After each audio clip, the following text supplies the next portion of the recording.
Hola compañeros, el día de hoy yo les voy a hablar de los temas que vimos a lo largo del semestre en la materia de Civil 4 de sucesiones. Bueno, pues primero que nada vamos a hablar de qué es una sucesión. Pues una sucesión es toda transmisión de derechos o deberes transmisibles de una persona a otra. Dentro de las sucesiones podemos encontrar la sucesión testamentaria y la sucesión intestamentaria. La sucesión testamentaria es en la cual el de cuyos o la persona que fallece deja un testamento en el cual se establece qué es lo que quiere que pase con sus bienes después de que él muera. Y en la intestamentaria pues no existe un testamento, la persona que fallece no deja ningún testamento hecho, entonces todo se regula en base a lo que diga la ley. Pero vamos a hablar de qué es un testamento. Bueno, pues un testamento es un acto jurídico en virtud del cual una persona expresa libremente su voluntad para que se disponga de sus bienes después de su muerte y surte efectos al momento de dejar de existir. Los testamentos tienen ciertas características. La primera de ellas es que es unilateral, ya que interviene la voluntad de un solo sujeto. ¿Por qué interviene la voluntad de un solo sujeto? Pues porque el testador no recibe ningún beneficio ni ninguna contraprestación al otorgar él su testamento.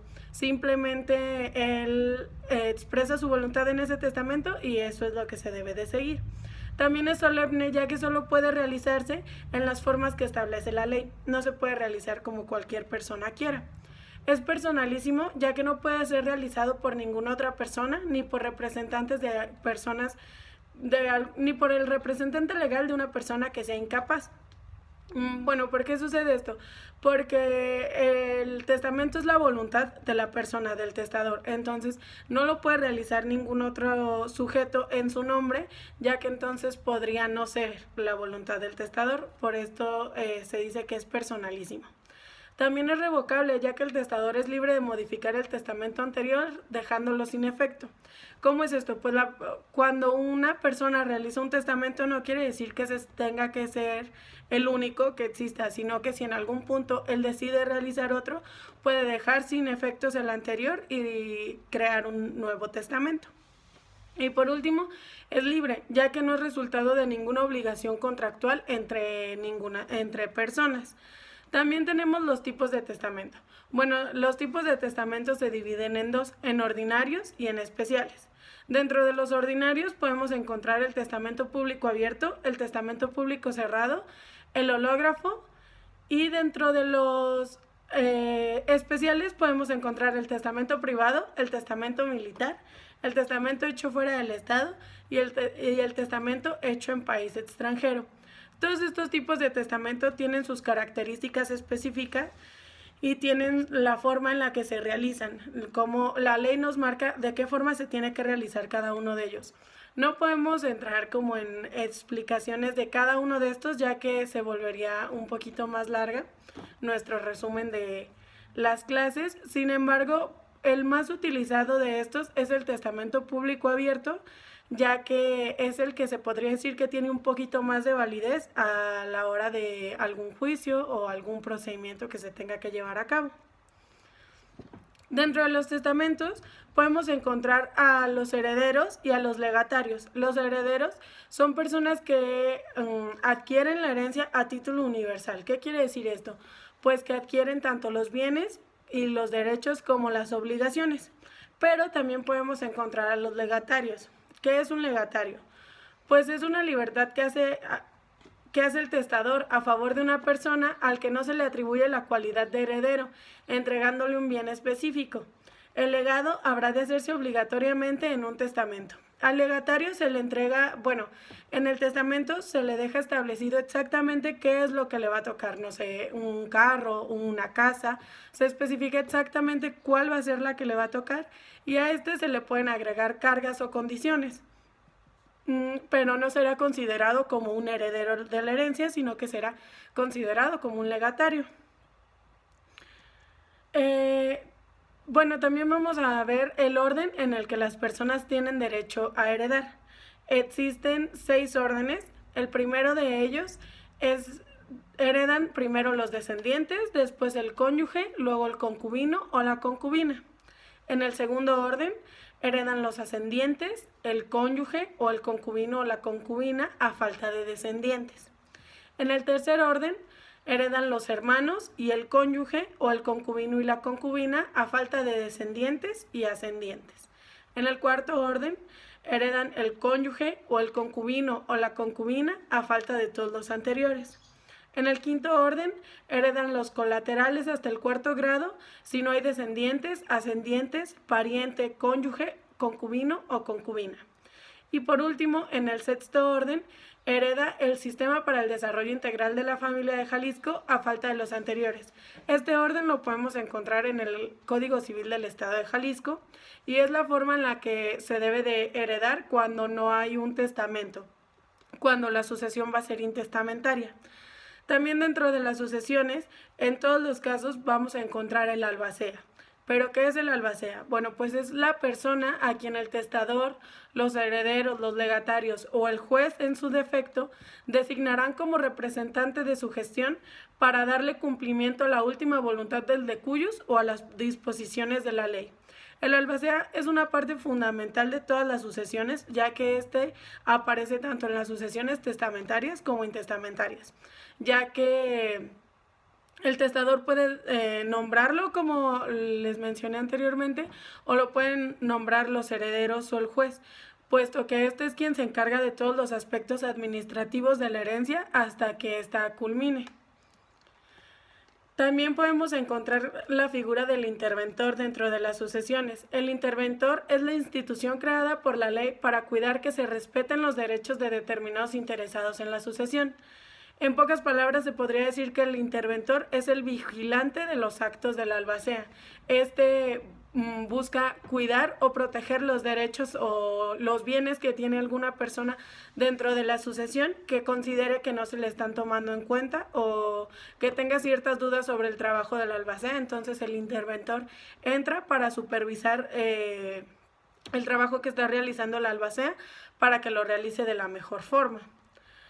Tenemos varios tipos de interventor. Bueno, tenemos 3 tipos de interventor. El primero de ellos es el definitivo. Este puede ser voluntario o nombrado por el juez.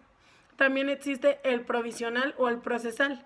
Este es aquel que es nombrado transitoriamente para evitar la pérdida de los bienes que conforman el caudal hereditario.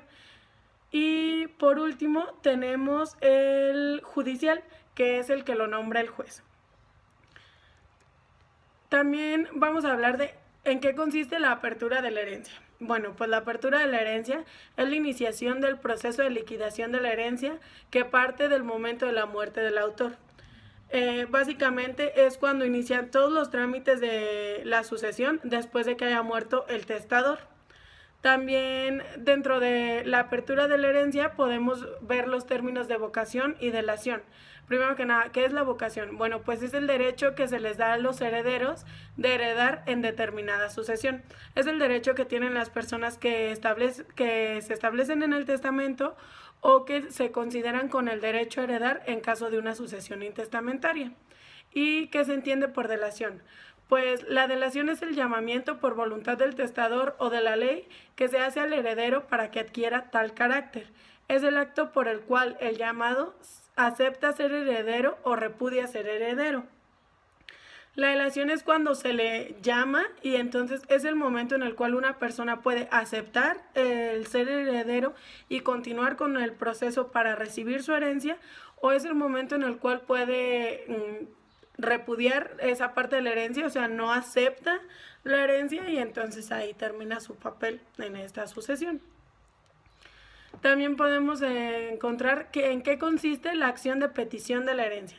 Bueno, pues la acción de petición es la acción procesal por la que se demanda el reconocimiento de los derechos como heredero. La aceptación de la herencia es la declaración expresa o tácita que hace el sucesor o heredero del decuyus de tomar para sí la herencia con los derechos y obligaciones que supone dicha sucesión. En este caso hay situaciones en las que la herencia viene pues a lo mejor con alguna deuda o con alguna carga o con alguna condición para los herederos o para los legatarios, y entonces al aceptar ellos la herencia aceptan también esa carga o condición que el testador pudo haberles puesto o haber mencionado para que estos pudieran acceder a la herencia. También vamos a ver qué es el repudio de la herencia. Pues el repudio es el acto mediante el cual una persona rechaza o no acepta una herencia o un legado que le corresponde. Dentro del procedimiento de la herencia podemos ver, bueno, dentro del juicio sucesorio podemos ver también que existe un inventario y un avalúo. Estos son parte fundamental. En todos los juicios se lleva un inventario y un avalúo para saber pues la cantidad de bienes que existen y el valor que tienen cada uno de estos. El inventario es la relación de bienes, derechos, obligaciones y deudas que constituyen el patrimonio hereditario. Y el avalúo es la acción de valorar y asignar valor pecuniario a los bienes y créditos de la herencia consignados en el inventario. Estos dos son una parte fundamental de las sucesiones, ya que pues básicamente de esta forma es como se puede hacer la partición de la herencia, al saber cuánto cuestan los bienes y qué tantos bienes existen en la masa hereditaria. ¿De qué forma deben enumerarse los bienes en el inventario? Bueno, pues todo tiene un orden y el Código Civil establece una forma en la que se debe de enumerar los bienes en el inventario. El primero de ellos es dinero, alhajas, efectos de comercio o industria, semovientes, frutos, bienes muebles, bienes inmuebles, créditos, documentos y papeles de importancia que sirvan de soporte. Este es el orden en el cual se deben de enumerar o en el cual se deben de nombrar los bienes que existen en la masa hereditaria al momento de hacer el inventario. Después del inventario y el avalúo viene la partición de la herencia. Bueno, pues ¿qué es la partición de la herencia? Es un acto jurídico por el cual se lleva a cabo la división y distribución de los bienes hereditarios entre todos los herederos llamados a la sucesión. Básicamente es cuando pues se decide como qué parte les toca a cada uno de los herederos o pues sí se decide la parte que les toca a cada uno de ellos. Y también tenemos la adjudicación. La adjudicación es el conjunto de actos de entrega y titulación de los bienes individuales que recibe cada heredero después de la partición. Existen diferentes tipos de partición. Existe la voluntaria y la judicial, pero antes de todo esto se debe de pagar a los acreedores de la herencia. Antes de realizar una partición hereditaria se necesita pagar los legados o la división, pues sí, los legados o las deudas que existan en la herencia, ya que lo restante de la herencia es lo que se dividirá entre los herederos. Sin embargo, también hay como un orden en el cual se debe de pagar los legados.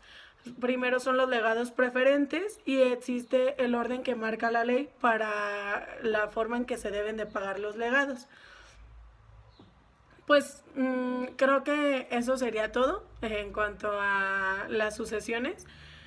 La verdad es que es un tema bastante importante. Bueno, me parece que los temas de los que les he hablado, aunque fue una plática muy breve de cada uno de ellos, son temas muy importantes y son temas que hemos visto a lo largo de la materia y que al estudiar el expediente que fue el último trabajo que hemos realizado, pues al menos yo me pude dar cuenta de que todos estos temas vienen realmente establecidos dentro del expediente, que son temas de verdadera importancia y que aunque esto fue una explicación muy breve de cada uno de ellos y no hablé de exactamente todo lo que se habló a lo largo del semestre, creo que son los temas más importantes, los que a mí me parecen más importantes. Y pues eso es todo de mi parte, espero que me hayan entendido y muchas gracias por todo.